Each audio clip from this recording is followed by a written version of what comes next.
Today we will be talking about one of the most important characters in Arknights, Dr. Kal tsit. She is a person surrounded by countless mysteries and hints to bigger plots, most of them worth entire Netflix documentaries. Here in this video though, we will only talk about information we can actually piece together into one continuous timeline that builds up to the Arknights main story. Everything else will be discussed at a later point. We are gonna talk about the past here, so to make everything easier I will be putting numbers in the top right corner. That number is gonna refer to how long before the beginning of the main story the stuff we mentioned takes place. That's easier than explaining the calendar system Terra uses. We will do that another time. Now, without further ado, let's begin. We have to start the story somewhere, and we're gonna do it here, in Columbia. This was a time period where the nation was developing very rapidly, growing stronger and more advanced. Kal tsit was a researcher back then, specialized in everything Originium arts related. We don't know how long she was doing that, but in academic circles she definitely grew to prominence, ending the careers of people like Dr. Loken Watertank. During that time she made many contacts and acquaintances, forming her own intelligence network, but also just meeting like-minded researchers.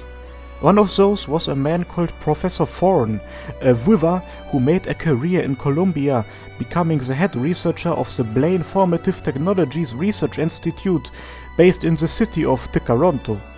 The main focus of his research was a set of weird blue and sparkly Originium crystals found by Colombian archaeologists in an ancient Sarcophagus ruin. Only 3 of those were ever found. With one of them he was able to invent something called the Advanced Originium Powered Arts Conversion Device, a contraption capable of using the weird crystal's energy, providing a lot of power.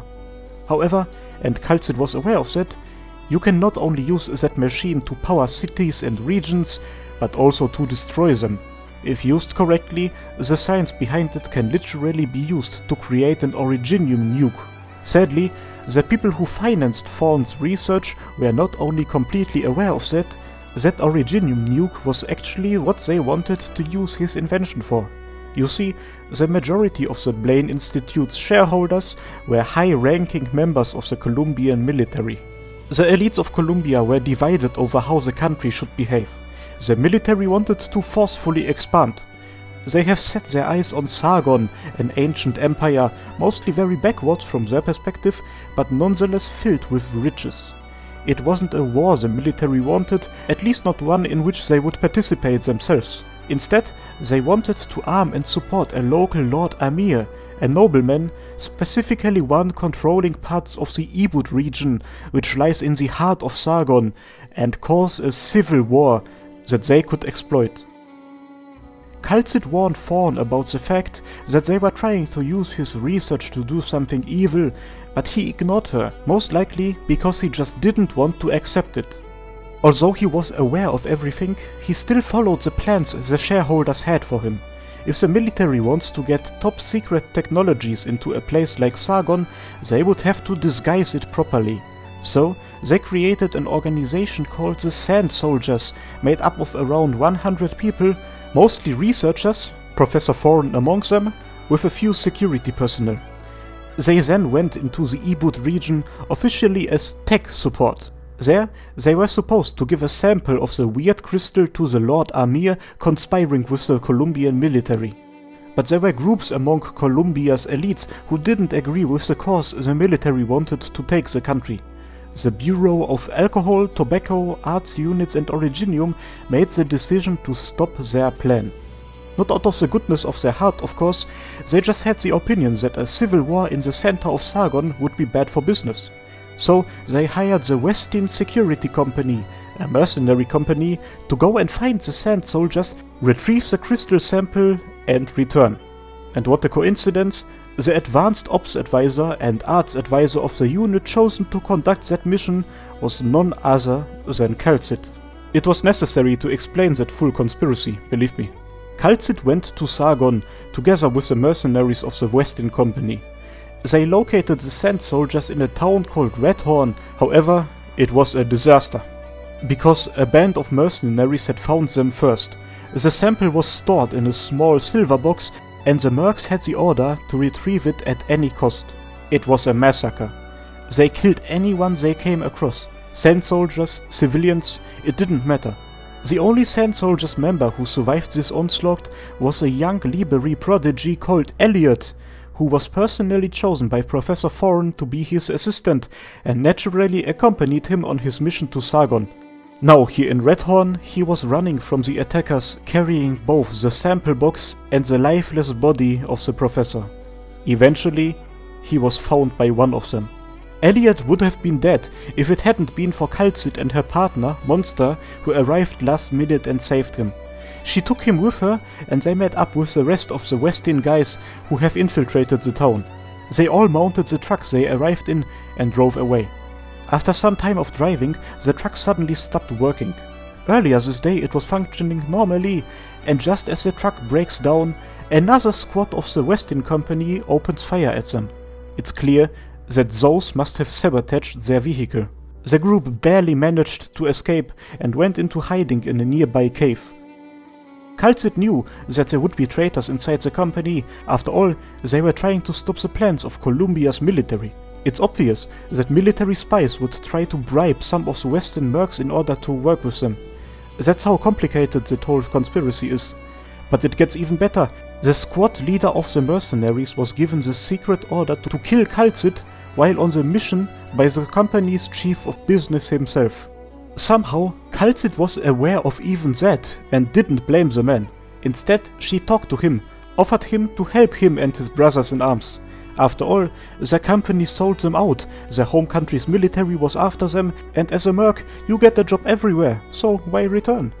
She gave them information about how to safely escape to Minos using messengers who work very discreetly. They accepted and allowed Kaltsit to leave together with Elliot and the sample he was carrying. Shortly after they left, a squad of Sarkas mercenaries arrived at the cave. Those Sarkas have been watching what happened in Redhorn and followed them here, obviously because they also wanted to get their hands on the sample. They are loyal to a man named Murat, who acts as a padashim of Sargon, which means that he basically is something like a royal governor. Murat appears to be supported by Victoria, as those Sarkas are equipped with top-tier ammunition from Victoria, and Kaltsit assumed Victoria to be involved anyway. The Sarkas squad kills every single member of the mercenaries they encounter, apart from 3. Those 3 get questioned. Kaltsit and Elliot now want to go to a place called the Reef Steep Black Market. There, so she says, they will find people who can help them with escaping Sargon. Although she originally was hired by that one Columbian bureau, she doesn't want to give them the sample she retrieved. Her plan appears to be to hand it over to a few of her colleagues in the country who she trusts, while she herself would go north. They arrive in a town which lies on the way to the black market. While strolling through the place, they come across a mysterious fortune teller. The locals don't like him, he gets treated rather harshly. Kaltsit approaches him and they talk with each other. Apparently, they are compatriots. Both come from the city of Reef Steep. The man, who addresses himself as Old Isin, from now on sees it as his task to help out Kaltsit. Naturally, she asks him to help the two with getting out of Sargon. Then, they don't leave the town right away, but stay the night. While Elliot is already asleep, Monster notices that enemies are approaching. Kaltsit and it decide to engage them. Outside of the town, she faces the Sarkas group loyal to Padashim Murat. Their attacks have no effect. The modern Victorian crossbow bolts they use all get blocked by Monster. They don't counterattack though. Instead, Kaltsit talks to them in an ancient Sarkas tribal dialect. The Sarkas mercs get angry. They feel as if she is trying to get into their minds and manipulate their thoughts. She tries to tell them to turn on the Padashim and instead serve a place called Kazdel.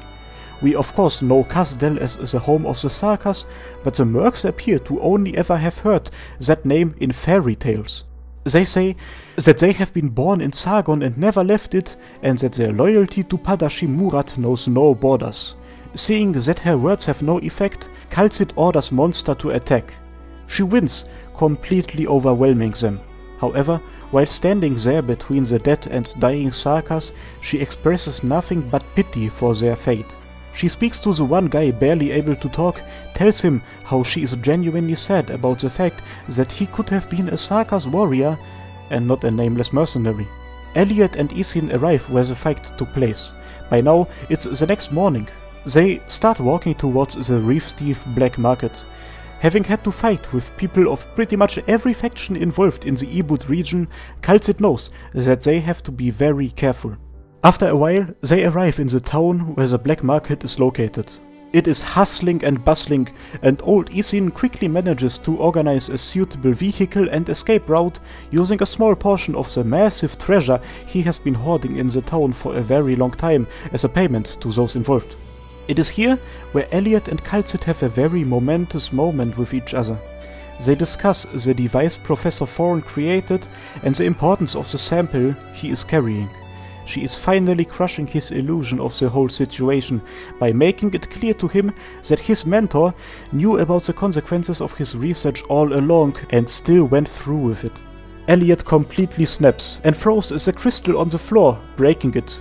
Directly after, he breaks down on the floor, having terrible pain, a symptom of an early infection. Elliot fully accepts that as a consequence of his own actions and asks Kaltsit whether he now would be able to cast arts without a staff.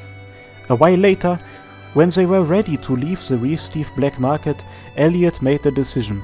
He doesn't want to run away, he wants to stay in Ibut and make the local lords pay for what they did. Kaltsit tries talking him out of it, but he has already made up his mind.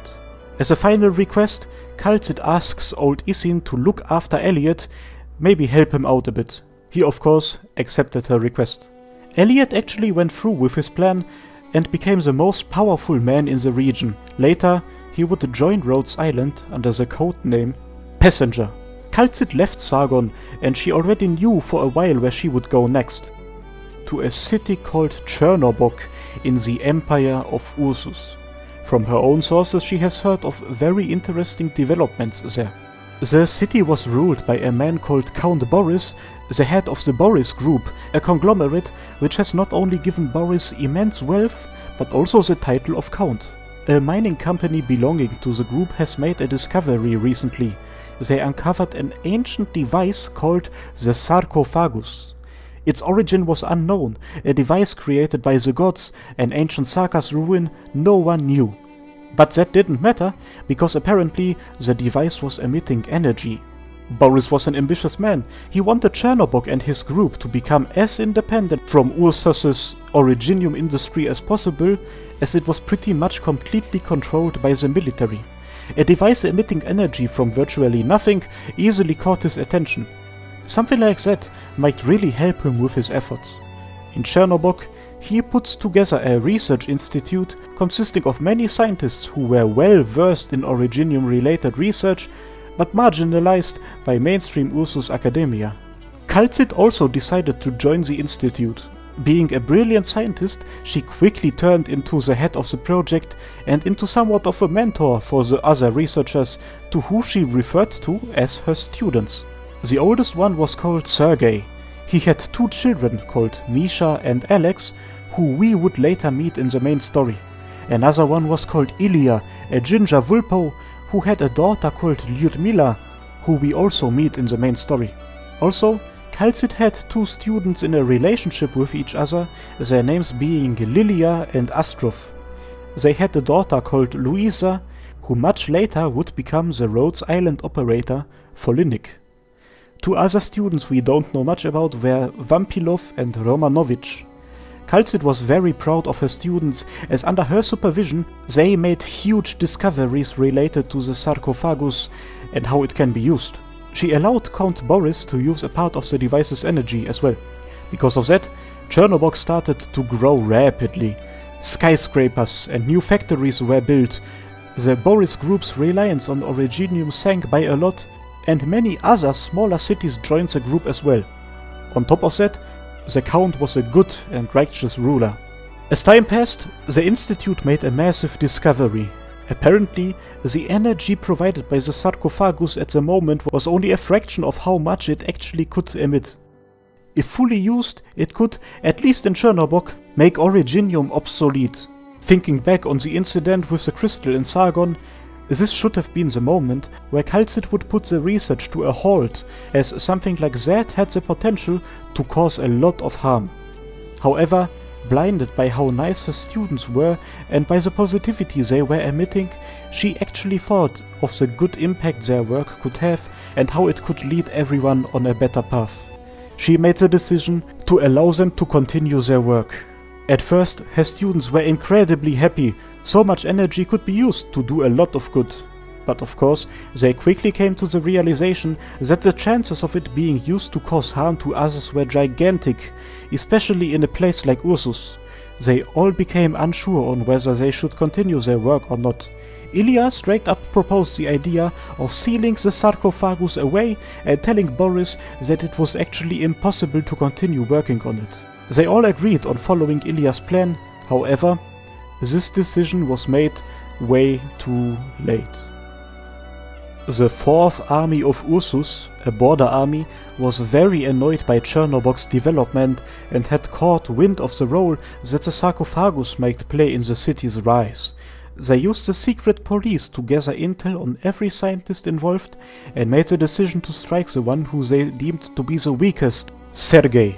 Although he was the oldest, he pretty much was the one with the lowest mental strength. The secret police agents kidnapped his 2 children, and the moment he learned of that, he was completely broken.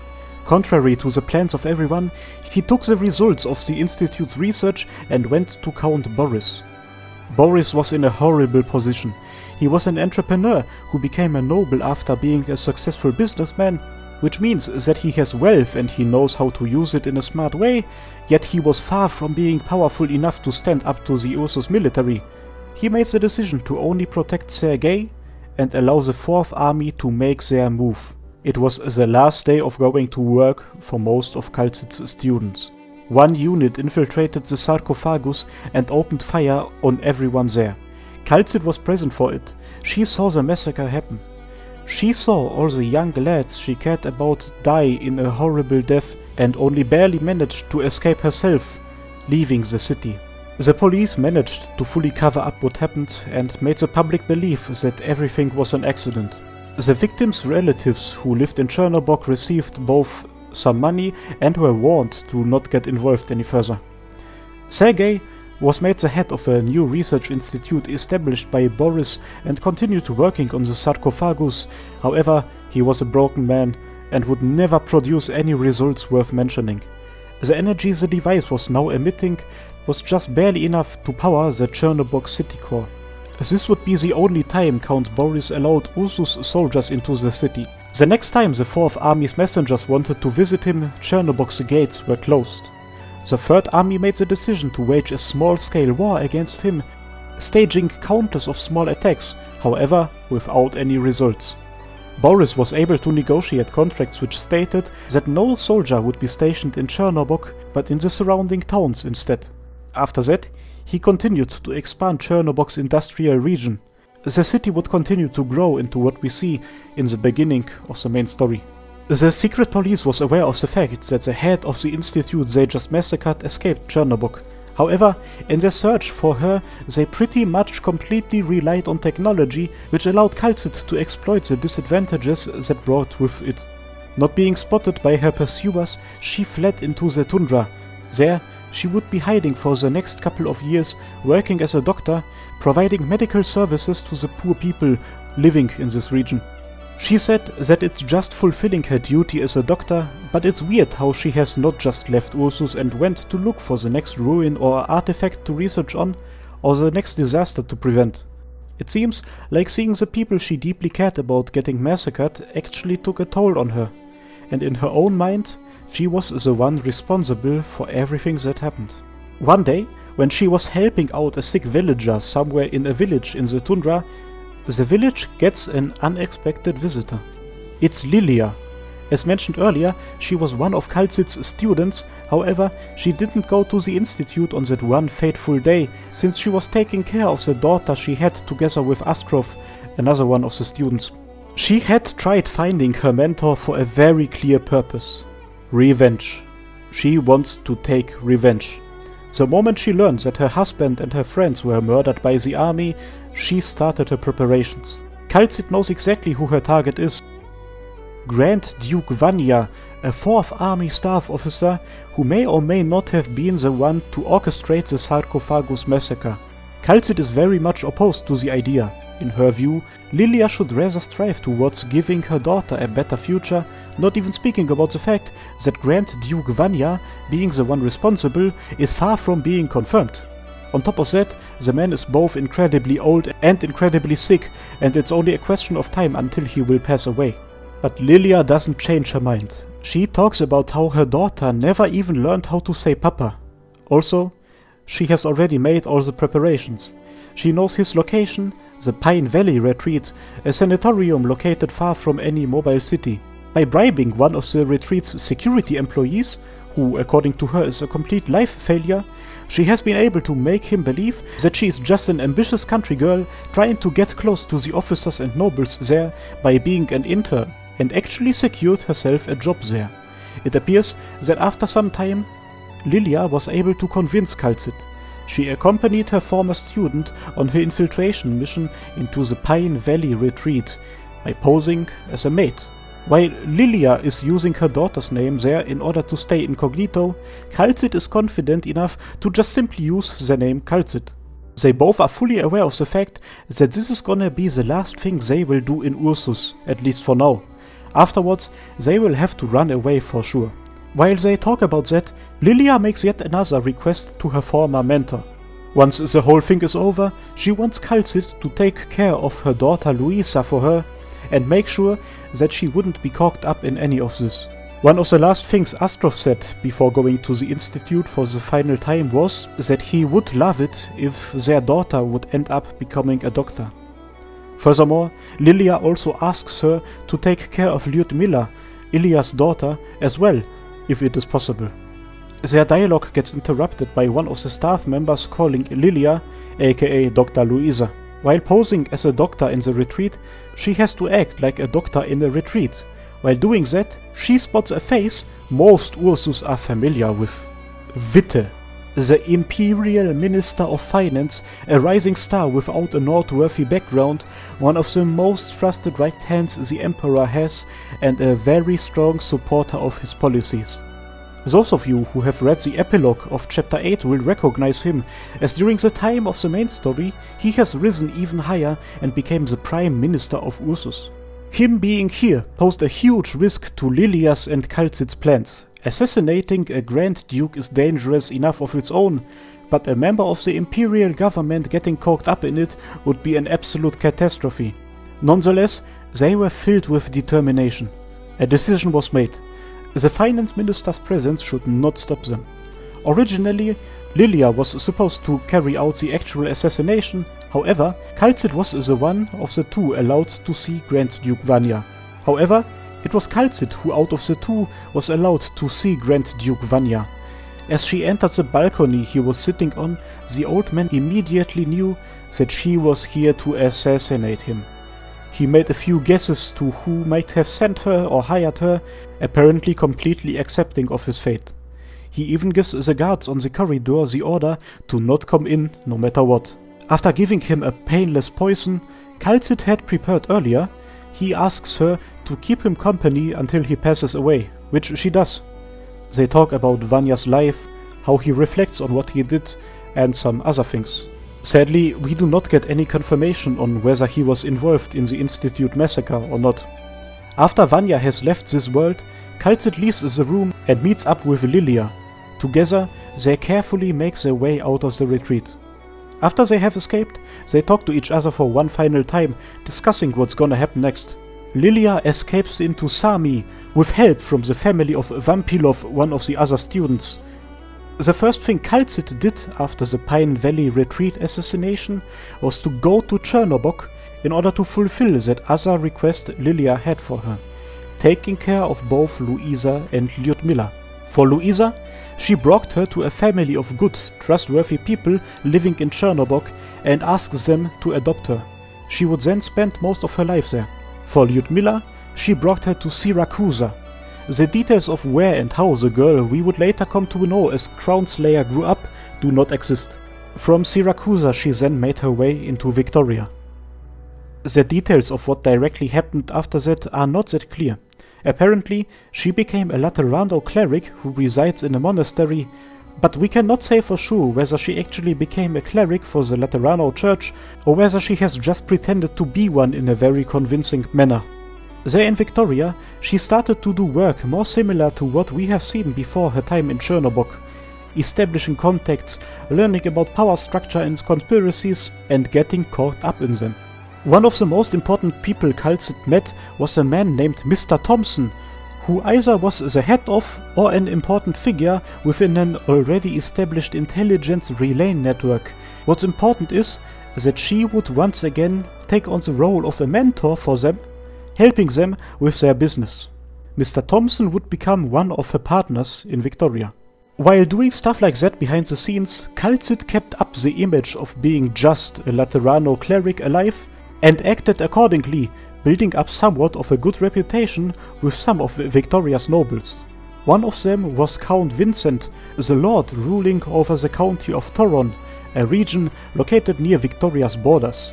On one evening, he invited her and many other important people to a dinner party in his mansion. It all went very smoothly. Kaltsit knows how to behave in situations like that and how to get on friendly terms with people like that. A very important figure she met there was Heidi Thompson, the daughter of the Mr. Thompson we had just mentioned. They talk to each other a lot. Heidi quite enjoys Kaltsit's company, but she has not only come here to have fun with the party and talk to the interesting guests, she has gotten 2 letters by her father which she is supposed to deliver to Kaltsit, her hands only. One of them is very special. It has come to Victoria from Kazdel, and giving the letter to Mr. Thompson has been the last thing that Sarka's messenger has ever done. However, Kaltsit is not able to read it right away, because through the window she can see something very strange. Black snow is falling. She knows exactly what that means. After telling Heidi to keep the party people inside, she goes out to face the thing that brought the black snow with it. An Ursus royal guard of the Emperor's blade. It has followed Kaltsit here from the Pine Valley retreat, hunting her because her assassinating a Grand Duke of Ursus makes her a traitor. No mention of the Sarcophagus incident, interestingly enough. Something important to note, they are in Victoria. This thing doesn't care about international law. It says that the ground he walks on automatically becomes a part of its empire. They don't engage into a fight right away. Kaltsit starts talking, telling it everything she knows about the Emperor's blade and their powers. I'm not sure why she was revealing all of that, maybe to intimidate it. But it can't be helped. The two fight. Kaltsit of course with the help of Monster. None of them go all out though. If they did, it would mean the death of everyone inside of the mansion, and it would ensure that not a single plant would ever grow here again. Nonetheless, both of them suffer grave injuries. Kaltsit has to give herself an injection. The guard's operating systems get heavily damaged. She tries to talk to it again. This time it is more open. At the end of the exchange, they agree on the following story. Kaltsit was a private doctor and made the decision to ease Grand Duke Vanya's pain and end his suffering as a form of service and loyalty to him. Therefore, there is no need to execute her. After having agreed on that, the royal guard leaves. Heidi rushes out, being incredibly worried about Kaltsit. However, she assured her that it's just flesh wounds. Instead of visiting a doctor, she asks Heidi to have her father help with covering up that whole incident and reads the Sarka's letter. It starts out as a regular report, talking about the recent developments in Kazdel and how the rebuilding of the nation is progressing. However, at the bottom of it, there is an addition. Kaltsit recognizes the handwriting. It is none other than Theresa, the Queen of Kazdel. She tells her about how well everything is progressing and about how happy she is. However, she also talks about how worried she is. Outside powers have started interfering, and Theresis, her brother, has started to grow distant to her. On another note, apparently there was a big discovery in Rimbiliton, an ancient ruin matching the descriptions Kaltsit had given her at some point. In connection with that, she mentions the name Rhodes Island. At the very end, Theresa personally asks her to come and join her again. It does not get clearly stated what Kaltsit does directly after that, but judging by her reaction to Theresa's message to her, and by the fact of how we see her next in Dark Knight's memoir, we can say the following. It is very likely that she went to Kazdel just as Theresa wished for. She must have experienced everything, the slow rise and quick fall of modern Kazdel, the conflict between Theresa and Theresis, the beginning of the Civil War, and of course the establishment of a company known as Babel, which we way later would come to know as Rhodes Island. It must have been during that time where she had her first interactions with the Doctor and Amir as well. According to both Chapter 8 and the secret knowledge of a weird fish, she made a promise, most likely to Theresa, and that promise was to take care of Amir and the Doctor. Her main tasks while with Theresa, especially during the times of Babel, were very similar to what we see her doing at Rhodes Island, making negotiations, medical treatment, and occasionally fighting herself. During the Babel times we only really see her being rather serious, but we can guess based on her reactions on Theresa's handwriting that she would have at least a decent time with her. But just like all things in Arknights, the rather good times would have to come to an end. We do not know what exactly happened, but Theresa died. According to Kaltsit, her blood is on the hands of the Doctor, whatever that actually is supposed to mean. And on top of that she says that she would have loved to have killed the Doctor on the spot. However, she kept the promise she made to her friend Theresa. Apparently, the Doctor was very badly injured during whatever transpired.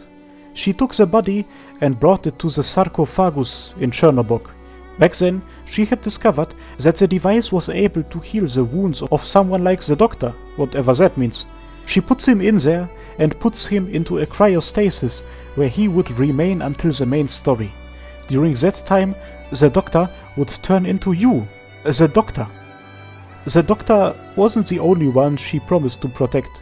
The other one was Amir, who was appointed by Theresa to be her successor. And so, Kaltsit became Amir's mentor. What little remained of Babel after Theresa's death would turn into a new company, Rhodes Island. Kaltsit's tasks were most likely very similar to what we described earlier, just with being a mentor for Amir being added to the list. The transition from Babel to Rhodes Island, we don't know whether it transpired smoothly or not, but it is safe to say that the situation took a heavy mental toll on everyone involved. The story of Kaltsit from now on is directly intertwined with the history of early Rhodes Island. That being said, talking about everything that has happened or might have happened during that time would easily double this video's length, making it absolutely impossible for me to get everything. Let's settle for one specific example instead. While visiting Columbia, Rhodes Island learned about crimes against humanity being committed by a research lab led by a certain Loken water tank, a researcher whose career was ended by Kaltsit over 2 decades ago. Together with local contacts, Rhodes Island infiltrated the facility and escaped with the person against whom the crimes were committed, with the facility being destroyed by that person in the process. It was a feline girl they rescued, and Rhodes Island took her in afterwards. Much later, she would end up being a lead operator, Rosmontis. Multiple stories like that happened during early Rhodes Island's travels, with Kaltsit being involved in many of them. Something that's based on those stories is the meme of the Kaltsit daughters, a bunch of operators with a strong connection to Kaltsit. The latest addition to that group as of now is Folinik. She joined Rhodes Island around the time of the beginning of the main story. She was fed up with staying in Ursus, the empire which killed her family, and once she learned about an organization employing Dr. Kaltsit, who she remembers from her childhood being close to Chernobog, she made the decision to apply as a medic. Speaking of close to Chernobog, Kaltsit was not present during the operation to rescue you from the Sarcophagus. The landship was parked somewhere in the desert, most likely outside of Ursus' jurisdiction, and someone had to hold the position of the leader while Amir was out. Also, she didn't really feel like seeing you. Very shortly after you arrived on the landship, she still didn't come to see you, but at least she tried her best to keep her promise by, for example, telling Closure to be nice to you and placing a restraint order on Warfarin because she tried to suck you dry earlier.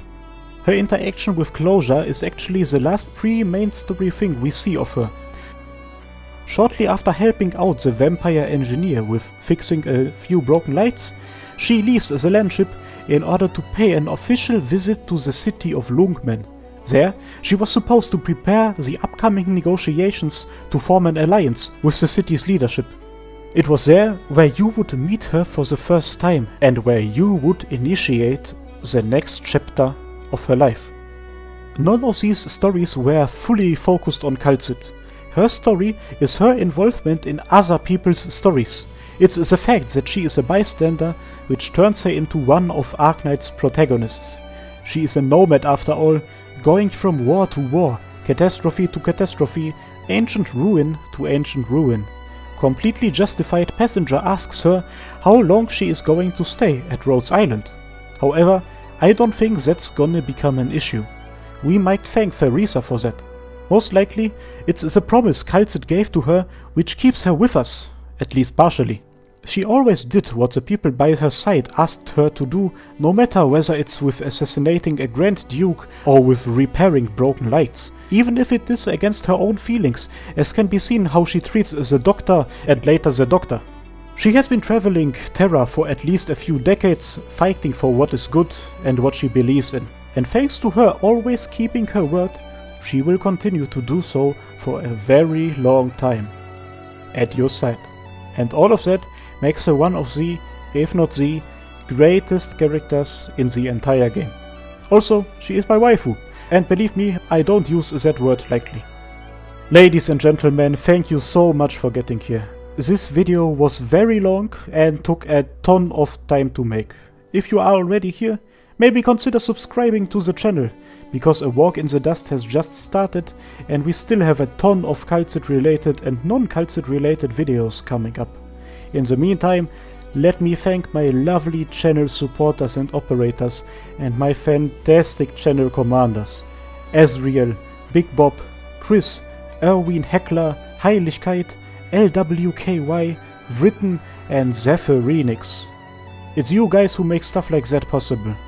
Thank you so much. And to everyone here, thanks a lot for watching. And I hope I will see you next time. Cheers!